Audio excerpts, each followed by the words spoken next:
अस्सलाम वालेकुम। मुझो नालो इकरा है ऐं ज़ेबेक्स्ट ज़ेबटेक में कोर्स कर रही आहियां सेवण में। इलाही सुठो रहियो ऐं project Sindh integrated health and women empowerment project मुझो इलाही शौक़ु हुयो। मां ब्यूटिशियन सिखां, ब्यूटिशियन मां बणिजा ऐं मां इलाही मतिलबु सुठो सिखियाऊं। असांखे टीचर बि सुठा मिलिया आहिनि, सुठो इलाही सेखारियो अथनि।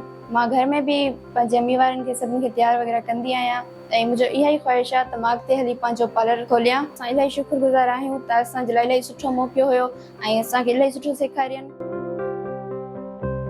फर्स्ट ऑफ ऑल मां शुक्रगुज़ार आहियां ज़ेबटेक सेवन शरीफ जी ऐं सिंध गवर्नमेंट जी, जंहिं असांखे हिकु सुठो मौक़ो ॾिनो, गोल्डन चांस मिलियो ऐं हिते अची करे असांखे डेली रिफ्रेशमेंट मिली ऐं एॾो सुठो सुठो असांखे माना सेखारियो वियो।